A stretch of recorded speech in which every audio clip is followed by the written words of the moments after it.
Pernah nggak kalian lihat istri orang yang kelihatan bahagia di luar, tapi matanya capek banget kalau lagi sendirian?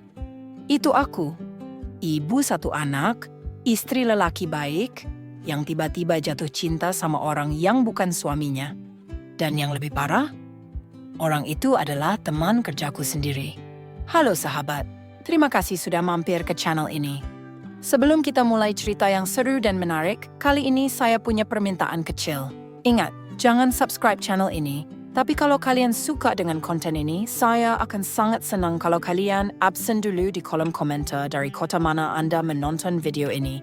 Saya doakan kalian sehat selalu, banyak rezeki dan hutangnya lunas. Amin. Dan jangan lupa untuk like videonya ya. Ingat yang sudah klik subscribe, saya doakan hutangnya lunas. Amin. Nama aku Rani.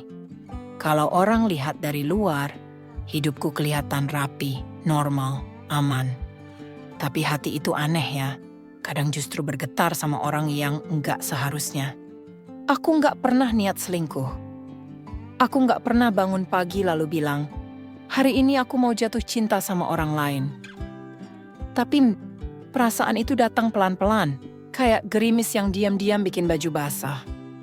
Dan semua itu dimulai dari satu meja kerja di pojok kantor. Dari satu laki-laki yang cuman kupanggil Andra. Setiap pagi, hidupku hampir selalu sama. Jam 5 subuh, alarm di HP bunyi. Aku bangun pelan-pelan, takut ganggu anakku yang masih tidur di sampingku. Suamiku Bima biasanya ngorok pelan, miring ke kiri, selimut setengah jatuh dari badan. Aku turun dari kasur, kaki menyentuh lantai keramik yang dingin, dapur masih gelap. Cuma cahaya dari lampu jalan yang masuk lewat jendela kecil. Aku nyalakan lampu dapur, tarik napas panjang. Oke, mulai lagi hari baru, batinku. Aku masak air, siapin kopi hitam buat Bima, teh manis buatku sendiri. Sambil nunggu air mendidih, aku cuci beras, siapkan nasi di rice cooker. Lalu potong bawang, cabai, telur, sosis, apa aja yang kira-kira bisa jadi bekal makan siang hemat. Jam 5:30, aku bangunin Bima. Mas, bangun mas. Udah pagi, kataku pelan.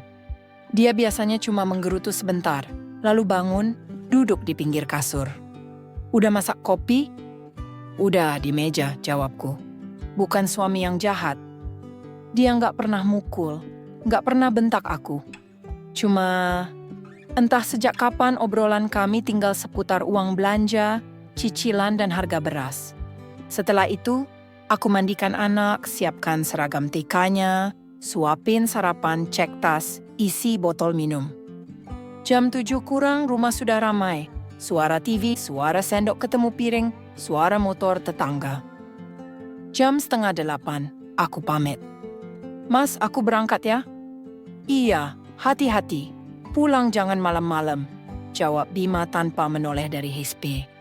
Aku tersenyum kecil, walau di dalam hati ada ruang kosong yang enggak bisa kujelaskan. Kantor, lokasi cerita. Kantorku bukan gedung mewah. Itu cuma kantor perusahaan distribusi barang kebutuhan sehari-hari. Bangunannya 2 lantai, cat luarnya mulai pudar, parkiran sempit, dan di depan ada tukang gorengan yang selalu rame. Di lantai 1 ada gudang kecil, tumpukan kardus, dan beberapa karyawan laki-laki yang suka bercanda receh. Lantai 2, tempatku kerja, ber-AC seadanya, kadang bocor kalau hujan besar. Meja kerjaku di pojok, dekat jendela yang menghadap ke jalan kecil. Di sebelahku, ada meja kosong, yang suatu hari diisi oleh seorang laki-laki baru. Hari itu aku ingat jelas. Hari Senin, suasana kantor agak ramai. Atasan kami masuk sambil bawa seorang laki-laki yang pakai kemeja biru tua, celana bahan hitam, rambut disisir rapi, dan bawa tas selempang. Teman-teman, ini pegawai baru. Namanya Andra. Dia bakal bantu kalian di bagian administrasi dan laporan. Andra tersenyum angguk pelan, matanya teduh. Ada sedikit garis lelah di bawahnya, tapi justru itu yang bikin wajahnya kayak manusiawi banget. Silakan duduk di sebelah Mbak Rani ya, kata Pak Bos. Baik, Pak, jawab Andra. Di situ aku cuma senyum sopan. Pagi, Mas, kataku. Pagi, Mbak Rania. Saya Andra, katanya sambil mengulurkan tangan pelan.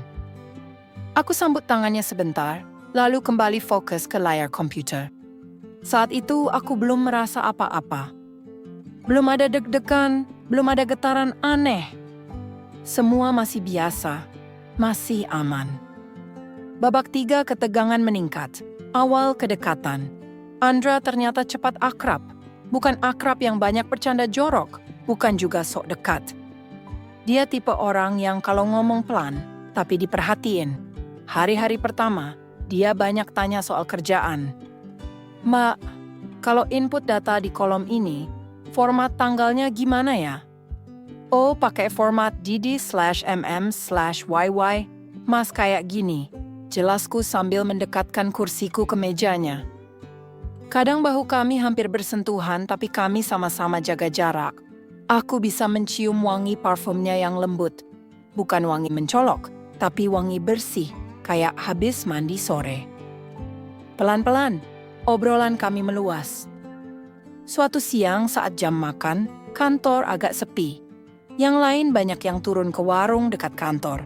Tapi aku sering makan bekal di meja saja, biar hemat. Andra lewat, lihat bekalku. Wah, itu tempe orek ya, Mbak? Iya, Mas masak sendiri. Hemat, jawabku sambil ketawa kecil. Kelihatan enak.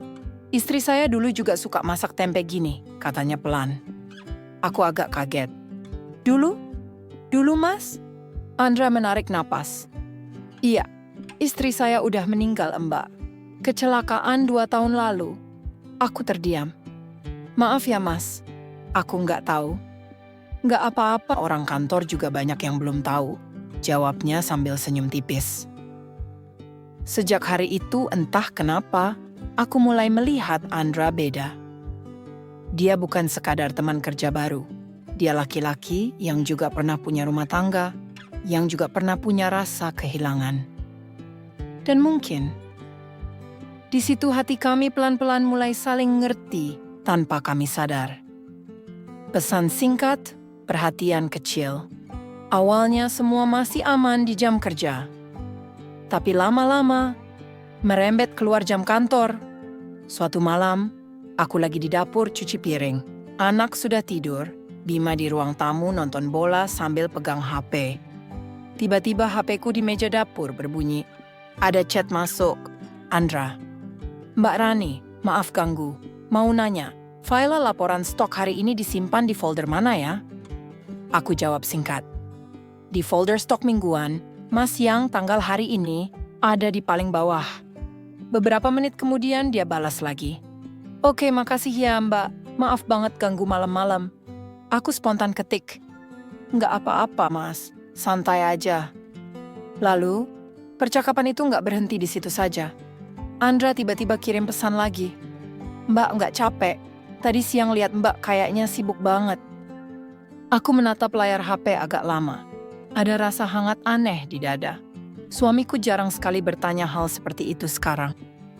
Jarang nanya, kamu capek enggak? Atau kamu baik-baik aja? Aku balas pelan. Capek sih Pak Mas, tapi ya namanya juga hidup ya. Iya ya, kadang kita nggak punya pilihan selain kuat. Aku menelan ludah. Kenapa kalimat itu terasa pas banget di hati? Dari situ, obrolan kami meluas. Tentang kerjaan, tentang anakku, tentang masa lalu dia, tentang kesepian yang kami sama-sama rasakan. Kadang aku bertanya dalam hati, ini cuma teman kerja atau lebih? Tapi setiap kali rasa bersalah muncul, aku buru-buru menenangkan diri. Cuma chat, bukan apa-apa, batinku. Benarkah cuma bukan apa-apa? Momen yang mengubah segalanya. Suatu hari hujan turun dari pagi. Langit gelap, suara hujan di atap kantor seperti bunyi ribuan jari yang mengetuk-ngetuk.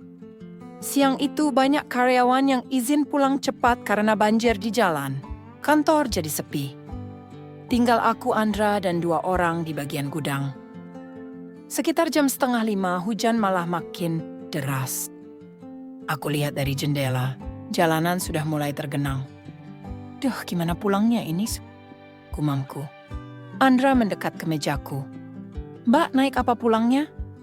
Naik ojek online biasanya, Mas. Tapi begini sih susah ya. Rumah Mbak arah mana? Arah selatan, lewat Jalan Raya Sukamaju. Wah, itu biasanya banjirnya parah, katanya sambil mengernyit. Aku menghela napas. Iya, tapi mau gimana lagi? Andra lalu bicara pelan.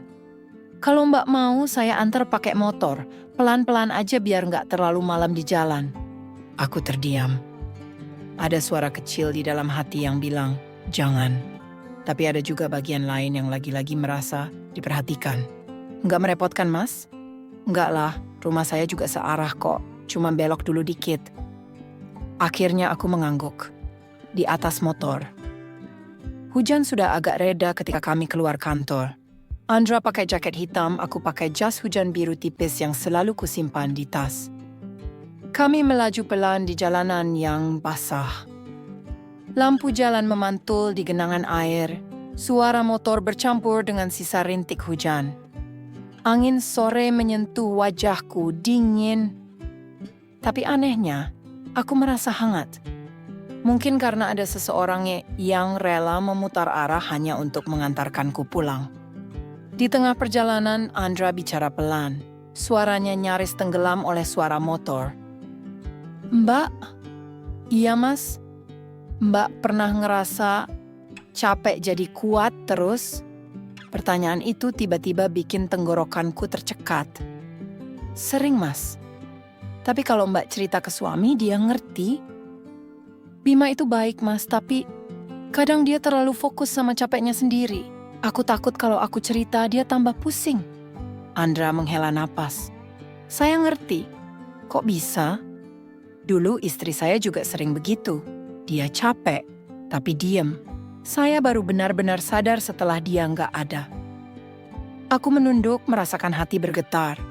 Kenapa rasanya cuma di atas motor ini? Aku bisa ngomong jujur tentang capekku. Waktu terasa berjalan pelan.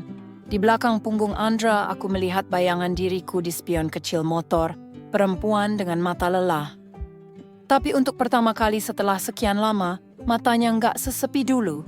Babak 4 climax twist. Pengakuan yang dilarang. Beberapa minggu setelah kejadian itu, hubungan kami makin dekat. Bukan dalam bentuk yang kasar atau terang-terangan. Bukan pegangan tangan di kantor. Bukan pelukan sembunyi-sembunyi. Bentuknya, perhatian-perhatian kecil. Pesan, selamat pagi. Tadi sarapan apa, Mbak? Hari ini kelihatan capek ya. Sampai suatu sore kantor sudah mau tutup. Yang lain sudah pulang duluan, tinggal kami berdua di ruangan. Hujan lagi. Entah kenapa, hujan selalu jadi saksi di antara kami. Aku lagi beres-beres meja ketika Andra berdiri di dekat jendela, menatap keluar. Cahaya sore yang redup masuk lewat kaca, memantul di wajahnya. Mbak, panggilnya pelan. Saya mau ngomong sesuatu, tapi kalau Mbak nggak nyaman bilangnya, saya berhenti. Jantungku langsung berdetak lebih cepat. Ngomong aja, Mas. Andra menelan ludah lalu menatapku. Saya tahu, Mbak sudah menikah. Saya juga tahu batas saya sampai mana. Terus, tanyaku pelan. Tapi, setiap hari lihat Mbak berjuang, lihat Mbak senyum padahal matanya lelah. Saya jadi nggak bisa bohong sama diri sendiri. Aku terdiam, ruangan rasanya mengecil. Mbak, lanjutnya suara makin rendah. Saya suka sama Mbak. Kalimat itu seperti petir. Bukan karena aku nggak pernah curiga. Tapi karena sebenarnya jauh di dalam hati, aku sudah lama takut mendengarnya. Mas, jangan bercanda, Tim, ucapku. Walau suaraku sendiri bergetar. Saya nggak bercanda. Saya punya suami. Saya tahu. Ini salah, Mas. Mungkin, tapi salah itu kadang datang waktu kita lagi sepi, kan? Katanya pelan, aku menunduk. Kata-katanya menampar, tapi juga memeluk. Kenapa ya manusia bisa senang mendengar sesuatu yang dia tahu? Salah. Andra melangkah sedikit mendekat, tapi masih jaga jarak. Saya nggak minta Mbak ninggalin suami. Saya nggak minta jadi yang utama. Terus, Mas maunya apa? Tanyaku lirih. Andra menghela napas panjang. Saya cuma pengen ada di samping Mbak, dengerin cerita Mbak, bikin Mbak nggak ngerasa sendirian. Hatiku makin kacau. Di satu sisi, aku tahu ini awal dari sesuatu yang berbahaya. Di sisi lain, ini pertama kalinya ada yang bilang dengan jelas, dia pengen ada buatku. Beberapa hari setelah pengakuan itu, aku memutuskan untuk sedikit menjauh. Jawab chat Andra seperlunya di kantor hanya bicara soal kerjaan. Aku pikir, kalau ku jaga jarak, perasaan ini bisa reda. Sampai suatu malam, aku dan suami sedang duduk di ruang tamu. TV menyala, tapi kami sama-sama sibuk dengan HP masing-masing. Tiba-tiba Bima bersuara. Nih, kamu di kantor sekarang ada pegawai namanya Andra ya? Jantungku seperti berhenti berdetak. Loh, kok Mas tahu? Tanyaku hati-hati. Tadi aku ngopi sama teman lama. Ternyata dia sepupunya Andra. Darahku serasa turun ke kaki. Sepupu? Iya, temanku bilang Andra itu orangnya tertutup, tapi belakangan ini sering cerita. Kalau dia dekat sama perempuan di kantornya, katanya perempuan itu sudah menikah. Aku membeku. Suara TV mendadak hilang dari telingaku. Mas, teman Mas bilang gitu? Iya, dia cuma cerita sambil ketawa-ketawa sih. Katanya dasar Andra suka sama istri orang. Aku cuma diem aja. Jangan-jangan bukan di kantormu ya? Aku menelan ludah. Di kepalaku banyak pertanyaan berkecamuk. Andra, cerita ke orang lain, tentang aku, tentang kami. Tiba-tiba rasanya semua momen manis kami berubah wajah. Perhatian yang hangat itu, apakah cuma permainan buatnya? Atau dia lagi butuh tempat pelarian sama sepertiku? Bima memandangku sekilas. Kamu kenal Andra dekat nggak? Jangan-jangan kamu ya yang dimaksud. Katanya sambil tertawa kecil, seperti bercanda. Aku memaksa senyum. Enggak lah Mas, teman kerja biasa aja. Tapi senyum itu bergetar. Dan aku tahu, Bima bisa melihat itu di persimpangan. Malam itu, setelah semua tidur, aku duduk sendirian di teras rumah. Lampu teras kuning temaram, udara malam lembab, suara jangkrik samar-samar terdengar. HP-ku bergetar. Ada pesan dari Andra. Mbak, besok saya bawain roti buat Mbak ya. Tadi lewat toko roti langganan, kebayang Mbak suka yang isi coklat. Aku menatap lama pesan itu, ada dua rasa yang bertarung. Hangat dan marah. Lalu aku ketik, Mas, aku mau tanya. Iya Mbak? Mas cerita ke orang lain soal Mbak suka sama perempuan sudah menikah. Beberapa detik tak ada balasan. Lalu, itu sepupu saya ya, yang cerita ke suami Mbak. Jadi benar? Saya cuma bilang, saya lagi dekat sama seorang perempuan yang buat saya nyaman. Saya nggak sebut nama. Saya nggak niat bikin Mbak susah. Mataku mulai panas. Mas, buat saya ini bukan main-main. Saya punya keluarga. Saya punya anak. Saya tahu Mbak, saya juga nggak main-main. Kalau nggak main-main, kenapa cerita ke orang lain? Saya kesepian, saya cuma pengen ada yang tahu kalau saya lagi sayang sama seseorang. Tapi mungkin saya memang egois. Aku diam. Di titik itu aku sadar sesuatu. Bukan cuma aku yang rapuh. Bukan cuma aku yang cari tempat bersandar. Andra juga manusia yang lagi luka, yang lagi cari pegangan. Tapi apa itu alasan yang cukup untuk menghancurkan rumah tanggaku? Ending. Menggantung romantis.